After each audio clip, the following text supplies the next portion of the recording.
Bienvenidos a esta nueva exploración. Hoy nos metemos en un tema que, es clave. La relación, a veces complicada, entre educación y justicia social.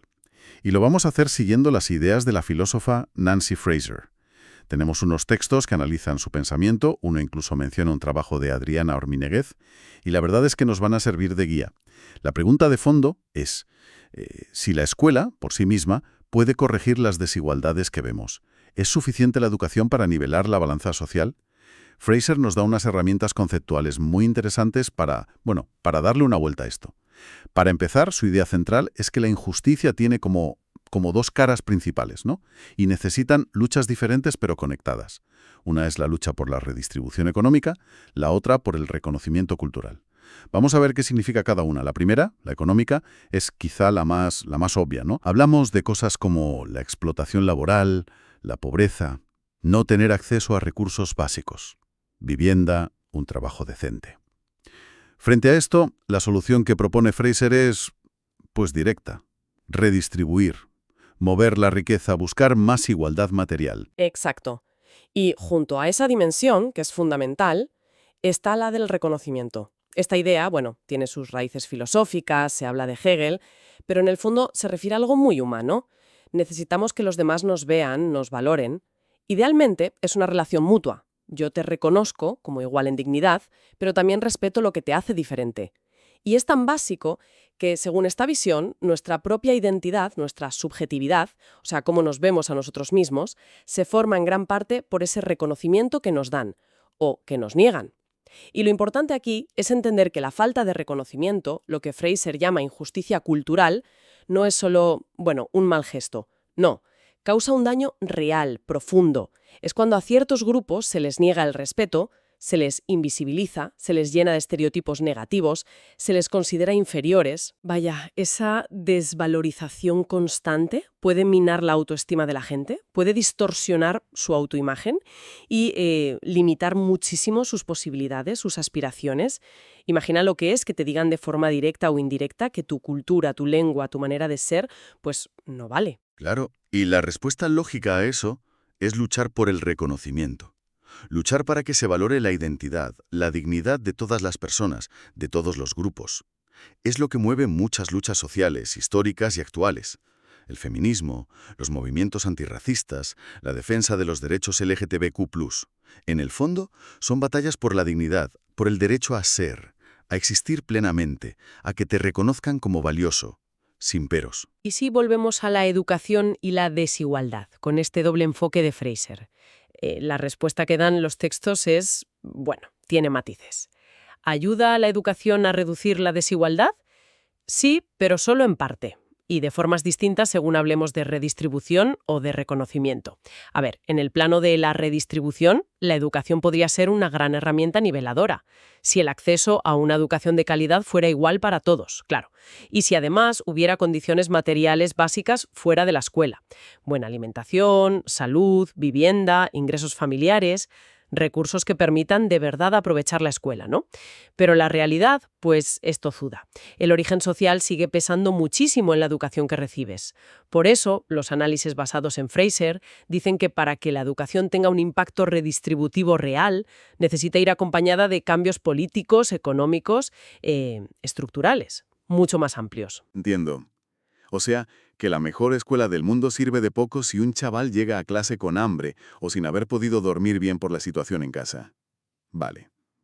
Entonces, si su capacidad para redistribuir directamente es limitada, ¿dónde está el principal poder transformador de la educación según este marco? Reside, y de forma mucho más directa y potente, en la dimensión del reconocimiento. Ahí sí. Ahí la escuela puede marcar una diferencia enorme. Tiene una capacidad única para ser un espacio donde se combata la falta de respeto, la exclusión por prejuicios, los estereotipos dañinos que circulan por ahí fuera. Piensa en cómo, a menudo, en la cultura dominante, a ciertos grupos, por su etnia, género, clase, orientación sexual, lo que sea, se les representa como inferiores, problemáticos o simplemente raros.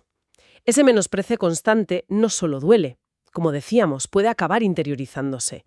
La gente puede sentir vergüenza de ser quien es, dudar de sí misma, y la educación tiene el potencial, Yo diría que la responsabilidad ética de desafiar eso, de ofrecer otras miradas, de construir un reconocimiento positivo. Y aquí tocamos un punto que Freire observa y que las fuentes que manejamos recalcan.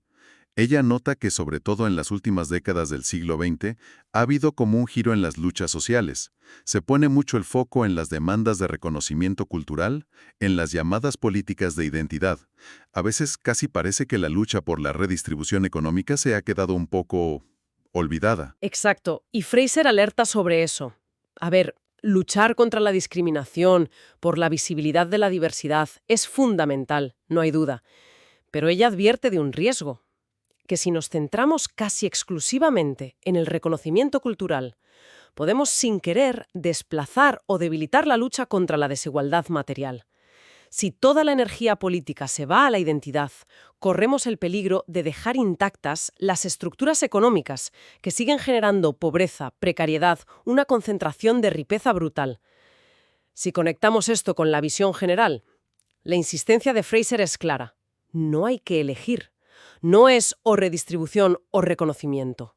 La justicia social, para ser completa, necesita ambas. Sin redistribución, la gente sigue sin tener para comer o sin acceso a servicios básicos, por mucho que se reconozca su cultura. Ya. Pero sin reconocimiento, la gente sigue siendo despreciada, humillada, invisibilizada, aunque mejoren un poco sus condiciones materiales. Son las dos caras de la misma moneda. De la injusticia y, por tanto, de la justicia. Entiendo. Ahí la educación podría ser un espacio clave para intentar unir esos dos hilos, ¿no? Para ser justa de verdad tendría que intentar combinar esa búsqueda de igualdad de oportunidades, que está más ligada a la redistribución, aunque con sus límites, con un respeto activo, profundo por la diversidad, que es el reconocimiento puro y duro. Suena complicado llevarlo a la práctica, ¿eh?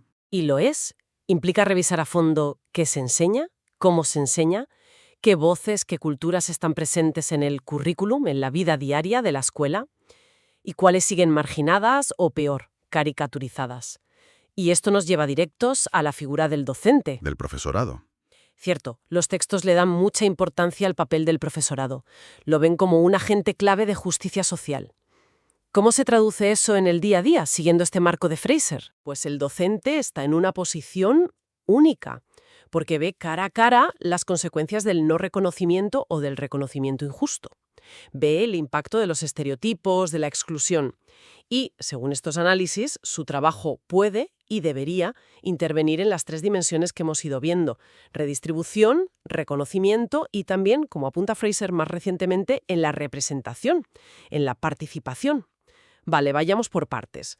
¿Cómo puede un docente actuar en la redistribución si decíamos que el impacto de la escuela ahí es limitado? Bueno, su papel es clave como mediador del acceso al conocimiento, que es un recurso fundamental. Aunque no pueda cambiar la economía fuera del aula, sí puede luchar por la equidad dentro. Esto significa intentar compensar las desventajas con las que llegan muchos alumnos.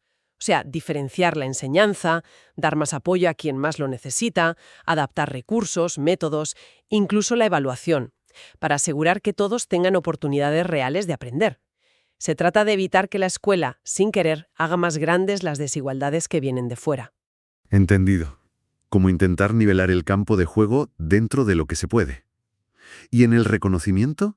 ¿Donde decíamos que la escuela tiene más fuerza? Ahí su labor es, si cabe, más directa. Actúa como una mediadora simbólica. Su tarea es valorar activamente las distintas identidades, lenguas, culturas, saberes que hay en el aula. No solo tolerarlas, sino reconocerlas como valiosas. Y esto implica cuestionar los estereotipos, los propios y los que vienen de fuera, y dar visibilidad a las perspectivas que a menudo se silencian. Se trata de crear un ambiente en el aula donde todos se sientan seguros, respetados, capaces.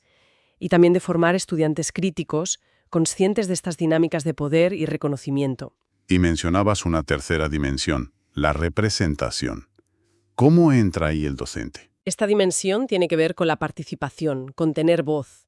El docente puede trabajar para que los estudiantes no sean solo receptores pasivos, que tengan voz en su aprendizaje, en la vida de la escuela, Fomentar el diálogo, el debate respetuoso pero crítico, la capacidad de argumentar, de deliberar sobre normas, sobre decisiones que les afectan, y también implica que el propio docente participe en la gestión del centro, defendiendo políticas y prácticas que promuevan la justicia en las tres dimensiones: redistribución justa de recursos y atención, reconocimiento de la diversidad y representación democrática.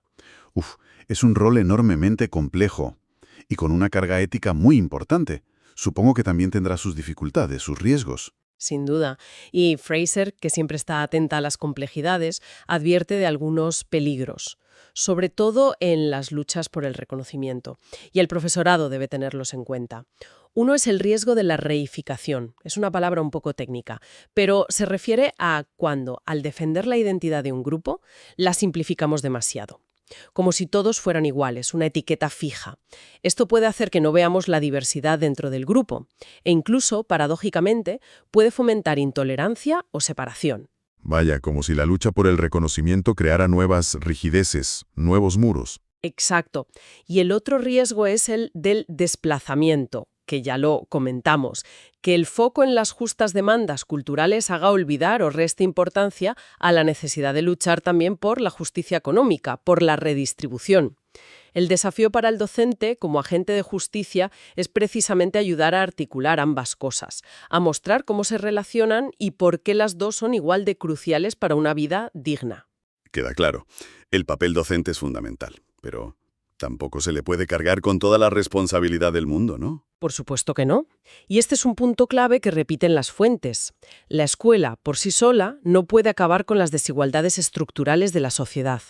Su capacidad para influir en la redistribución económica es real, pero limitada.